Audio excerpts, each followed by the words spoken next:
most important things is driving habits. And that's one of the hardest habits to kind of break sometimes if you're used to really getting on the gas. You know, heck, I like accelerating fast, especially when you got a diesel that's got some decent power to it. I mean, you're always wanting to, you know, get into it a little bit. That's where I found that the boost gauge, really, that, I mean, you can have a vacuum gauge set up in a gas job, same type of deal. It's pretty much a, you know, it's a pretty direct correlation between the amount of load that you're putting on the engine. Now I use that boost gauge, you know, as a guideline whenever I'm trying to really get decent mileage, more so than the EGT, especially when you're going up the hills and stuff. Say you want to keep it to, like, you know, 5 psi or less on boost. You know, your speed may drop off as you're going up a hill, but as long as you keep your boost at a preset level, you'll do pretty good. Now you can make up for it on the downhill side.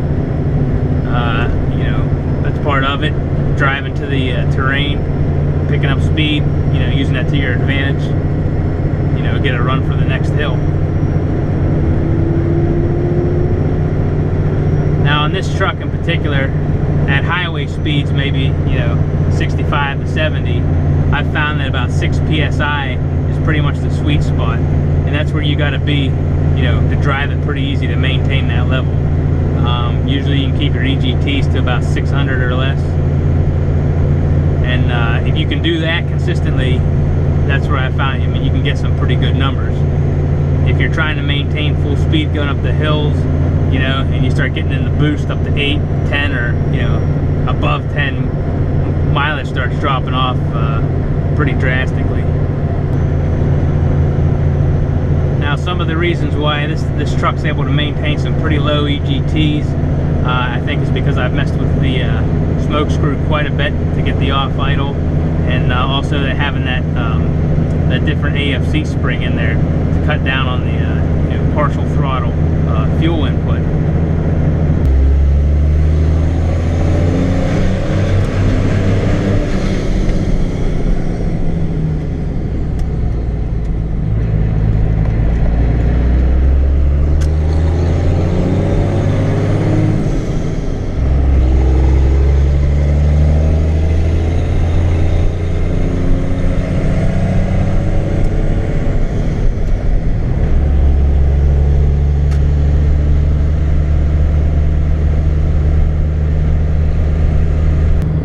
This is pretty much just going back and forth to work. I've got about a quarter tank of fuel left, and I've got just a little bit over 650 miles on it so far. Another thing too, I currently have half of the grill blocked off. The temperature gauge pretty much hangs right at 190. It never goes above that, and a lot of times you'll even see the temperature kind of cycling back and forth, because once it gets up hot enough, the thermostat fully opens and then the temperature falls off real quick. So, you know, just cruising along on the highway, we're definitely not lacking any cooling in that regard. I think, like I might have said before, I've been able to block off the grill completely, you know, and just from the little air spaces all around, the motor runs fine. So this is that old motor oil I've been running. It's pretty nasty looking, but seems to burn all right and, you know, kind of dissolve in the diesel fuel. Gonna start burning more waste motor oil after I get a filtration system set up. I found that actually running some of this motor oil in the fuel causes it to run a little bit smoother, especially when it's cold, kind of in the morning, and you're just starting off.